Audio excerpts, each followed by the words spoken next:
Pada bab 6G kali ini, kita membahas algoritma threads ya, di mana untuk algoritma threads ini ada beberapa poin ya. Pertama, suka postingan tersebut atau enggak. Dan yang kedua, seberapa besar kemungkinan orang itu ngeklik ya untuk melihat reply pada postingan threads ya. Kalau kita lihat threads itu kan ada kayak sub-subnya tuh. Kemudian seberapa besar kemungkinan orang itu ngefollow author konten tersebut.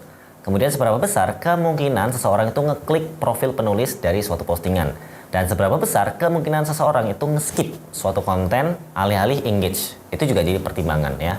Pertama, suka postingan atau enggak ya. Jadi menurut Meta, sinyal yang mempengaruhi prediksi ini itu meliputi berapa banyak konten yang orang sukai gitu ya, atau di like sama orang tersebut gitu kan. Dan juga berapa banyak konten yang seseorang itu lihat di feednya. Contoh, kalau lebih sering lihat dan akhirnya yang banyak disukai itu konten soal programming ya, maka akan lebih banyak lagi yang seputar itu. Kemudian selain itu apa lagi? Yang kedua adalah seberapa besar kemungkinan mengklik untuk melihat reply pada postingan threads tersebut. Jadi Meta itu akan memprediksi nih kemungkinan seseorang ya pengguna itu untuk melihat replies ya pada sebuah konten berdasarkan seberapa sering orang lain melakukan hal yang sama ya.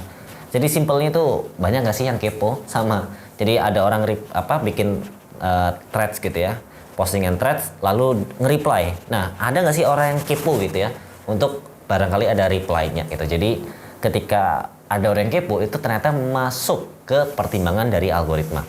Kemudian apalagi seberapa besar kemungkinan orang itu nge-follow author konten tersebut ya, atau ya kreator ya, atau akunnya lah ya, akun si penulis tersebut ya. Karena kan konteksnya nulis ya. Jadi mirip-mirip Twitter lah. Nah, ini semakin besar kemungkinannya untuk nge-follow, maka akan makin besar juga ya untuk tersebar luas lagi.